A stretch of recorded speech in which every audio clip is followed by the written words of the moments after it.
Johnny Sports Network here to provide you with my Week 12 NFL predictions. Last week was a very strong week, 13-2.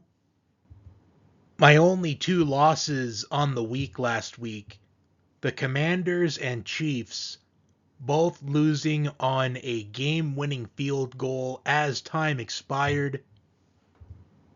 And I don't know how many games I have lost this season with a game-winning field goal. It has honestly gotten to the point where it's too many to count, it feels like.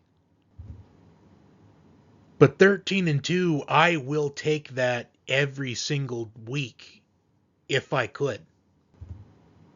I had the Panthers, Bears, Giants, Jaguars, and Broncos all covering this week.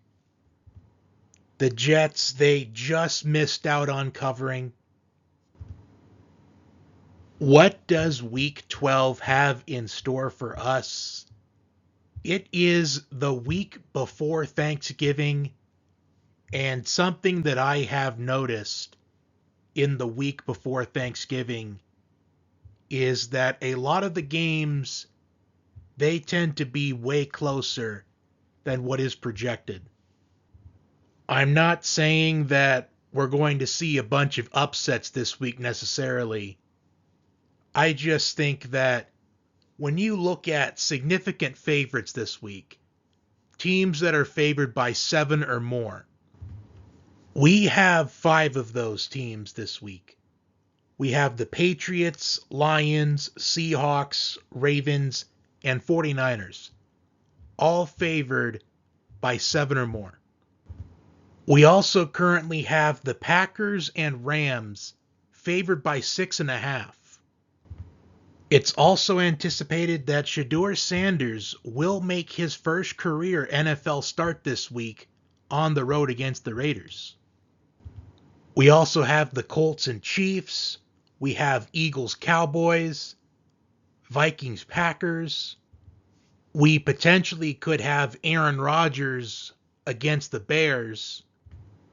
And Week 12 concludes with Monday Night Football, Panthers and 49ers, Christian McCaffrey going against the team that drafted him. And without further ado, let's get to the Week 12 NFL predictions right here on the Johnny Sports Network.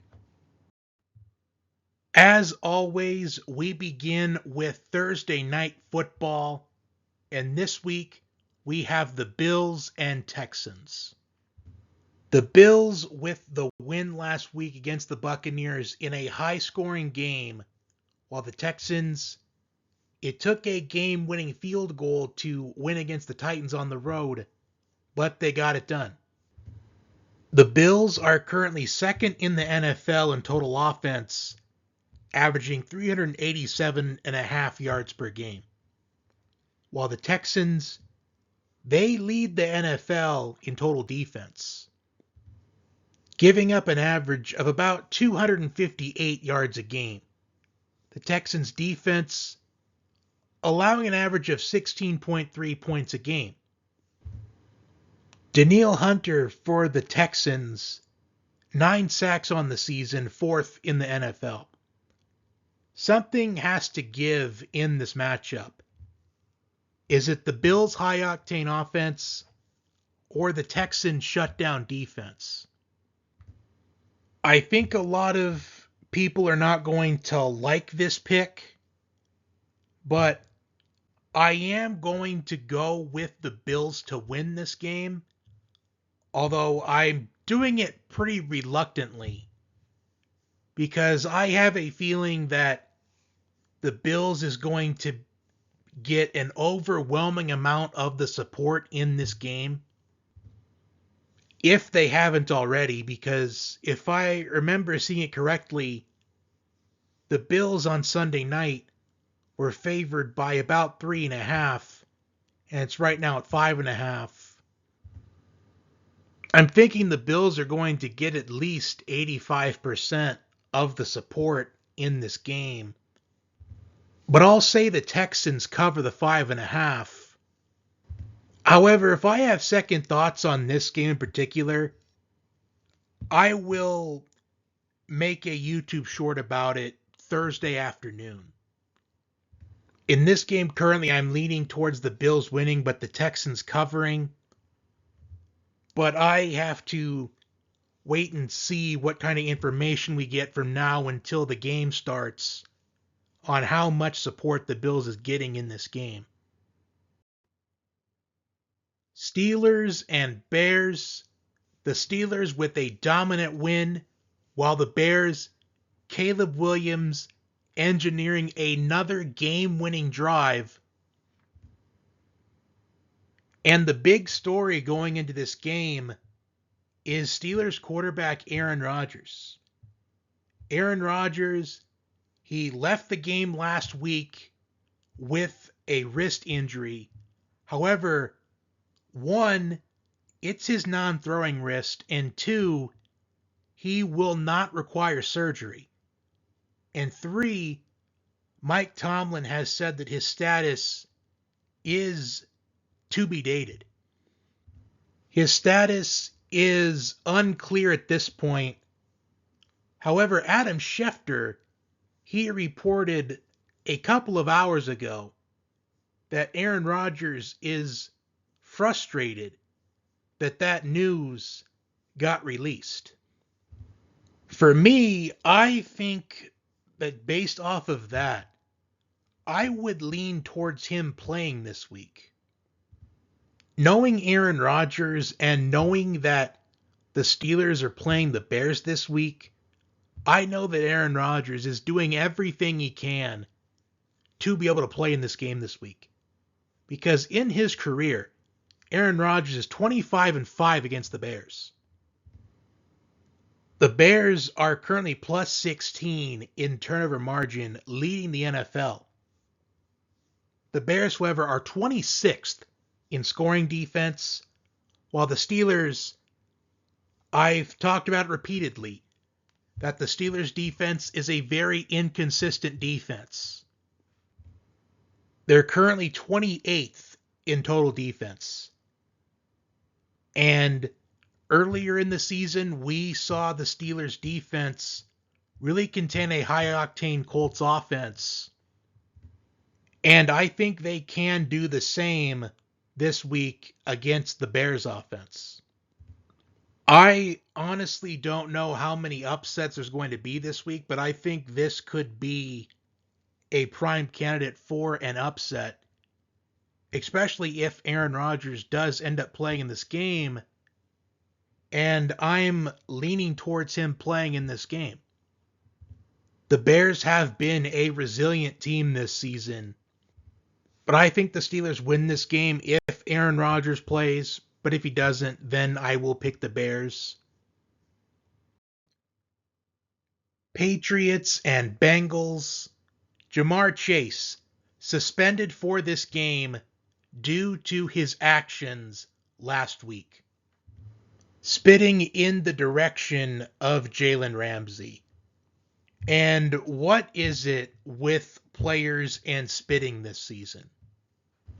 Meanwhile, the Patriots, they are on an 8-game winning streak, as Drake May is looking like an MVP frontrunner.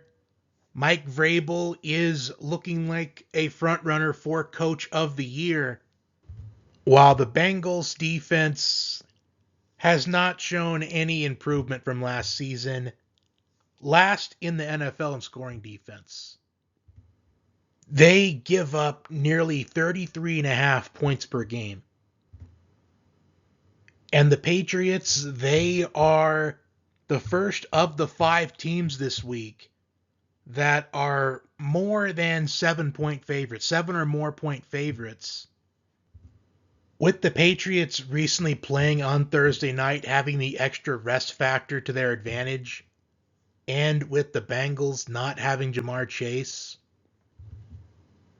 and with them not having much of, if not at all, a presence on defense, as much as I don't want to say it, because Of the 5 teams favored by 7 or more this week, I think at least 2 of them aren't going to cover, but I think the Patriots cover here.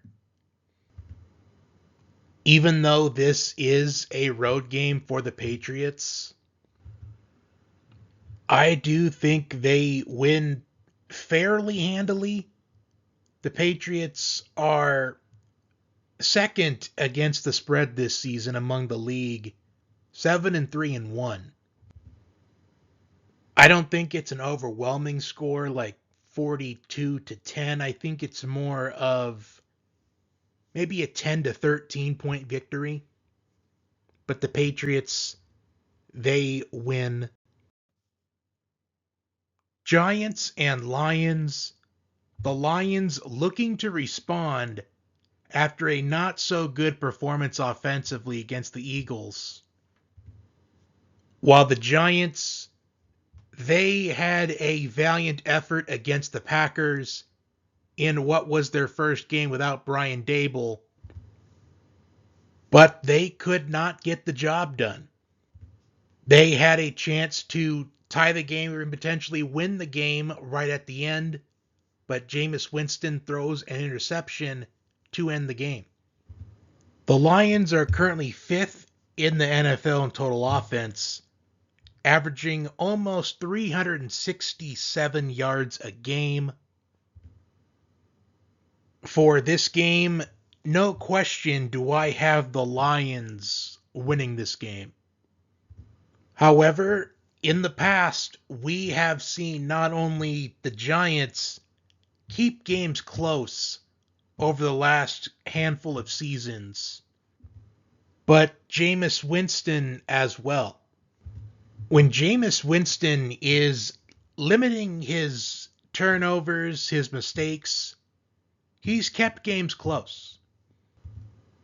I do think in this game, the Giants, they surprisingly keep this to within 10 points. I could see it being maybe the Giants, they end up getting a touchdown right at the end to cover in the game, because perhaps there's some complacency for the Lions this week, given the fact they play on Thanksgiving Day next week. And even though they're the home team this week and on Thanksgiving Day, it's still a short turnaround. Lions win, but the Giants, I think they surprisingly cover in this game. Vikings and Packers. As mentioned earlier, the Packers are favored by 6.5. I don't know if I'm overthinking this, but that feels like too many. I know that J.J. McCarthy and the Vikings offense struggled last week. The Vikings are going to be off of an emotional loss at home against the Bears. While the Packers offense, they finally scored some points, as the Packers offense had been struggling in their last couple of games. But neither of these teams have been friendly against the spread this season so far. I've talked about the Packers a lot against the spread this season.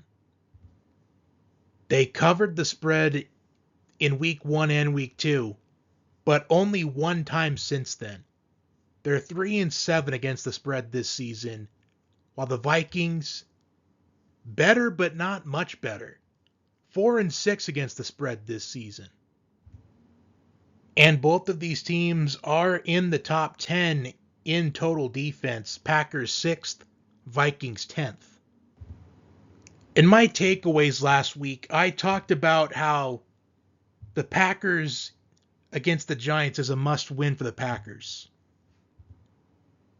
because of how tough their schedule is going to get in this later portion of the season.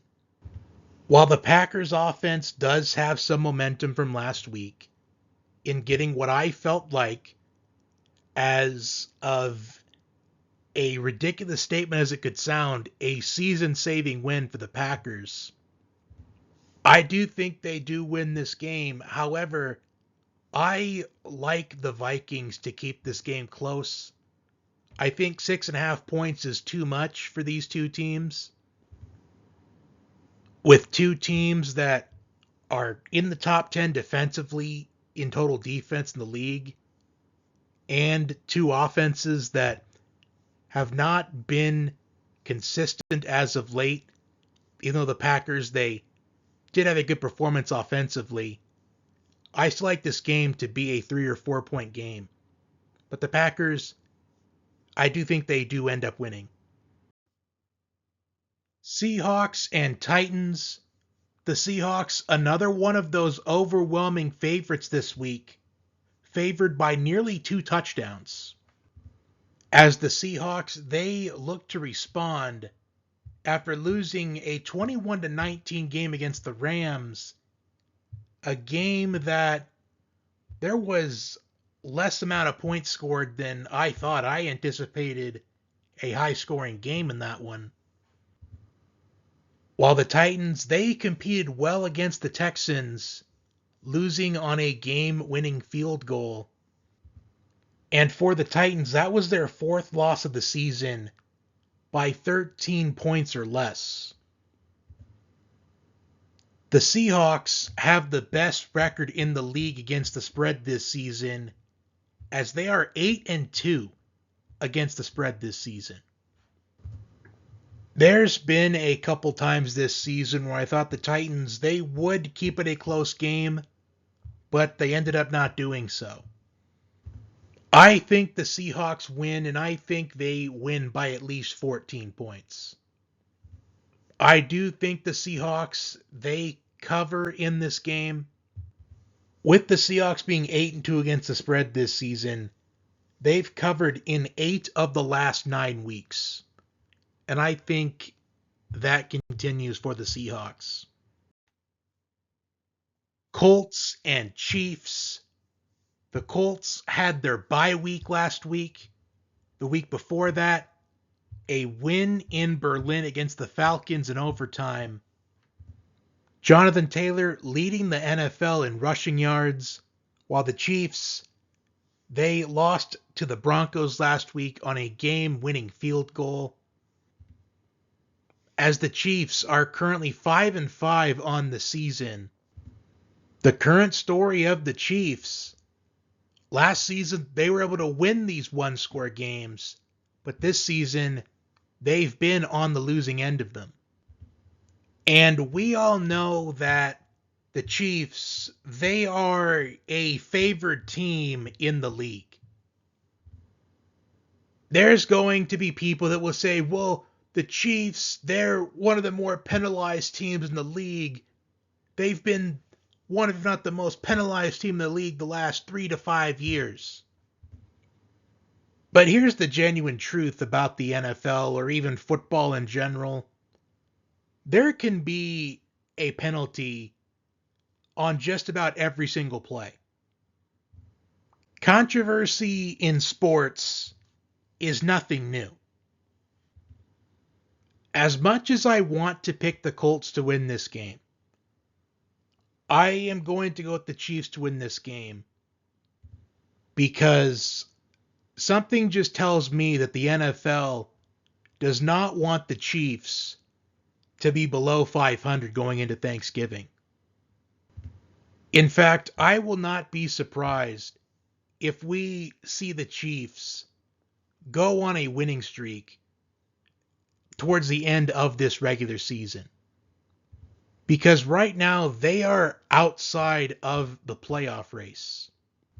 But knowing the Chiefs and knowing the NFL and their desires, the Chiefs will not only win this game, but they'll get back in the NFL playoff race. Jets and Ravens. The Jets last played on Thursday night.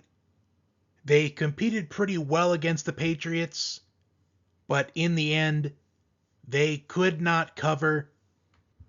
While the Ravens, they had a history of struggling in Cleveland. Last week was no different, but they got the win.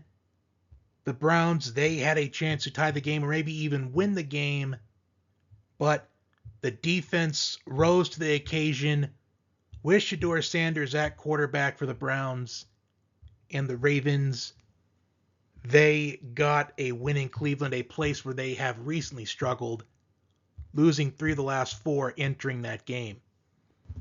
The Jets have announced they are starting Tyrod Taylor in this game, while the Ravens, they have a winning streak.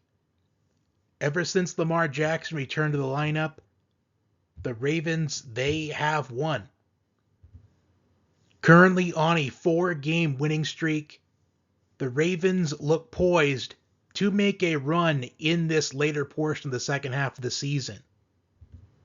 The Ravens, another one of the 5 overwhelming favorites this week, but I do think they do handle the Jets. As much as the Jets, they've competed well more often than not this season.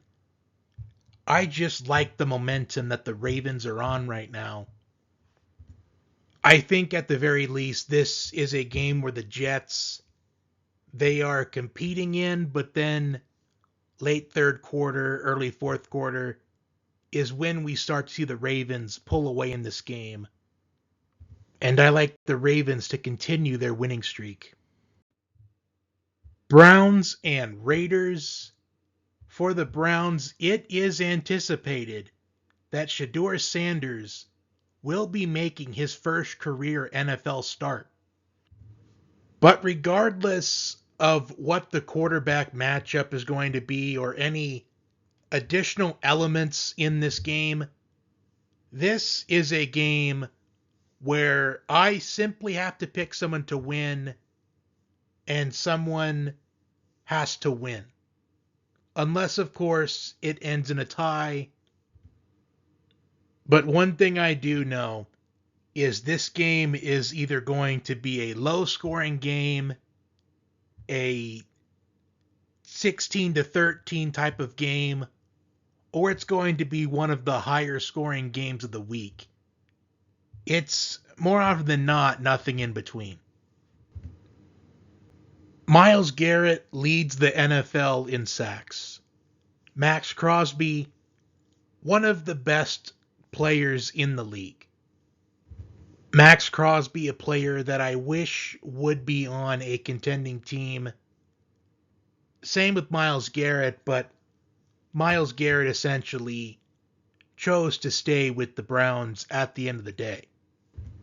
I'm going to base my pick based off of a recent theory that I discovered that I saw on social media. Is when you have a team with a bad loss the week before against a team that either won or did okay, kept it close, the team who had the bad loss the week before, more often than not, will win. The Raiders, bad loss at home against the Cowboys. The Browns competed well against the Ravens. They covered. And with that being said, in a game where I have to pick someone to win, I'm going to pick the Raiders. Jaguars and Cardinals. The Jaguars with a dominant win against the Chargers last week. That was an upset that I really liked, as I liked the Jaguars to take advantage of the game being in the early window. But the fact that they dominated that game, that is truly impressive. While the Cardinals, a loss against the 49ers, where the 49ers won in dominant fashion, and it's another one of those matchups again. A team that has a bad loss against a team that looked great, even won. A Jaguars team that won in dominant fashion. Just like with the last matchup, I picked the Raiders based off of that method that I recently discovered on social media. And I just know that I'm going to get that comment in the comment section saying, well, you're picking against the Jaguars again, and it continuously comes back to haunt you. But I picked the Jaguars to win last week. In fact, I'm really undecided on this game. I'd lean towards the Jaguars if you presented this matchup to me maybe 3 weeks ago. But seeing a recent trend of teams that have bad losses the week before against teams with good weeks, plus this is the 10th game, and I have yet to pick an underdog to win except for the Steelers, but that's only because I'm leaning towards Aaron Rodgers playing in the game. I will take the Cardinals for now, but I might change my mind at some point later in the week because I have to really pick a couple of upsets here, and this is only the second one of the week I have predicted so far. But we'll see how I feel later in the week. Eagles and Cowboys.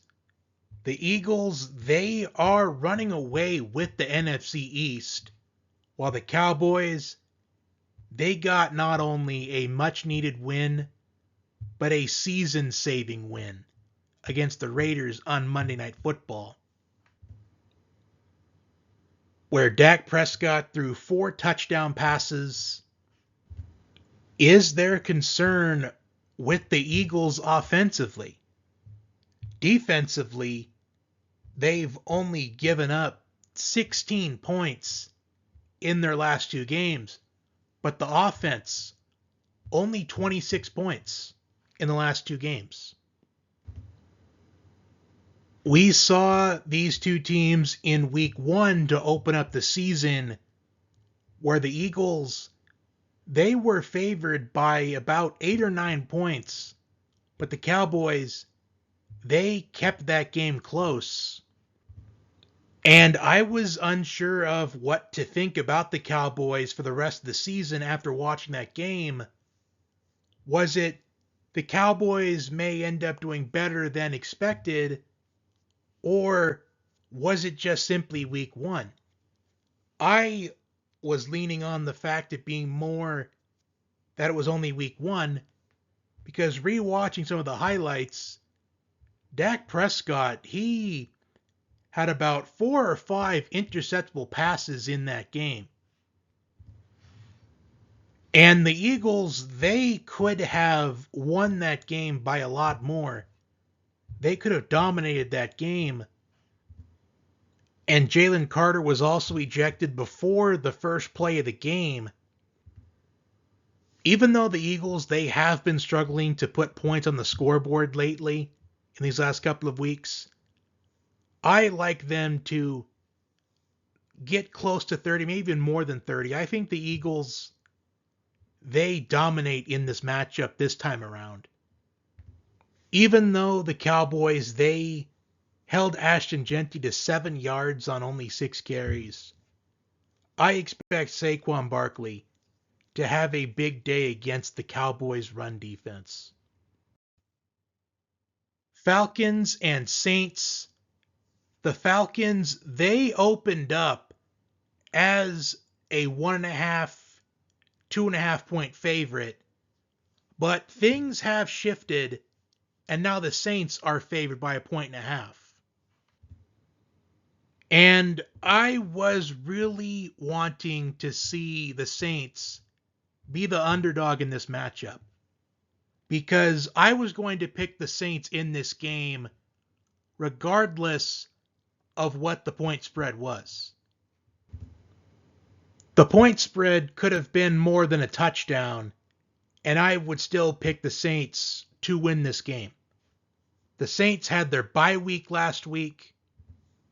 Entering their bye week, a big upset win against the Panthers. While the Falcons, they're currently on a 5-game losing streak, with their latest loss being to the Panthers in overtime. Regardless of how good or bad the Falcons could be, or how good or bad the Saints can be during a season, it is often that each of these teams, they win a game against the other. And with Michael Penix Jr. being out for the season, with Drake London being week to week, anticipated to miss at least the next 2 games, the Falcons offense being completely lethargic, the Falcons defense allowing a career game from Bryce Young last week, I'm going with the Saints. And it's unfortunate that the Saints are favored in this game because I wanted to pick an upset, but things shifted. Now the Saints are favored by 1.5. But again, I was always going to pick the Saints regardless of what the point spread was. Sunday Night Football, Buccaneers and Rams. The Rams currently favored by 6.5 points. After the first 5 or 6 weeks of the season, Baker Mayfield, he was looking like the frontrunner for MVP. But now, things have shifted to the 2 frontrunners, in my opinion at least, Drake May and Matthew Stafford. And I do think Jonathan Taylor, he should get consideration for MVP. But unfortunately, league MVP only seems to be a quarterback award at this point. There's no doubt that the Rams, they look like the more complete team than the Buccaneers. The Rams, with their 2 losses on the season, 49ers in overtime and against the Eagles needing 2 blocked field goals to win that game. It was a game where it looked like the Rams were going to run away with that game. I do think the Rams win this game. Although I do think the Buccaneers, they do cover the 6.5. I do think this has the potential of being a high-scoring game. Even though this could play out similarly to the Buccaneers and Lions earlier in the season, I don't see it with this game. And when I see a point spread like this, when it's more than 6.5, 7.5, as long as I don't see it being a runaway game, I tend to favor the side to where the points are. I have the Rams winning, but the Buccaneers covering. Week 12 concludes with Monday Night Football, Panthers and 49ers. Christian McCaffrey going against his former team. The 49ers with a dominant win against the Cardinals last week, where Brock Purdy and Ricky Pearsall returned to the lineup. And the 49ers, they are right in the race in the NFC West. While the Panthers, they are currently 6-5 on the season, second in the NFC South. Bryce Young with a career day last week against the Falcons. And we have the 49ers, another one of those overwhelming favorites this week, being favored by 7 or more. I have talked plenty of times about how the Panthers, they're doing well so far this season, all credit to them. I really thought they were at least one more season away. But 6-5 on the season, they are in playoff contention. And we have seen in the past the Panthers compete really well against some of the stronger competition in the league. They competed well against the Chiefs and the Eagles last season. And I think this is another game where the Panthers, they compete well in. I am picking the 49ers, but I think the Panthers, they keep it to within 7. I'm going to say about a 5 or 6 point game where the 49ers end up winning, but the Panthers, they end up covering. And that will do it for my Week 12 NFL predictions. Comment your predictions down below. And I really don't think that many people are going to like my picks this week because I went with almost all the favorites, only picking two underdogs this week. But as I said in the beginning, that a lot of the games the week before Thanksgiving, they often have the potential of being closer than what is projected. It's something I've noticed over the years. Looking at the history of the NFL the week before Thanksgiving, that's what I've discovered. However, I do think that this is going to be a winning week for the public this week. I know that they say the house always wins, that Vegas always wins, but I think the public will get a win this week, even though Vegas, the house, they do win either way because they still get people that lose. But I do think this will be the kind of week where it is going to be status quo. And I've never really talked about it before, but with it being the week before Thanksgiving, think about what's after Thanksgiving. You have Black Friday, Cyber Monday. Everything is connected in this world. And there's going to be people that win a bit this week. And they're going to say, well, we can either like bet again, or we can like get extra things on Black Friday, Cyber Monday, help out the economy. Out of the 14 matchups this week, I feel like the favorite is going to win at least 10 or 11 games this week. So I anticipate it's a big week for the public, but then the next week, maybe not so much. We'll have to see. But that is all I have today. My college football main 7 picks upload yesterday. Best of the rest, either Wednesday or Thursday. Takeaways from college football and the NFL this past week will be on YouTube Shorts later in the week. Until next time, have a good one, and Vegas is always watching.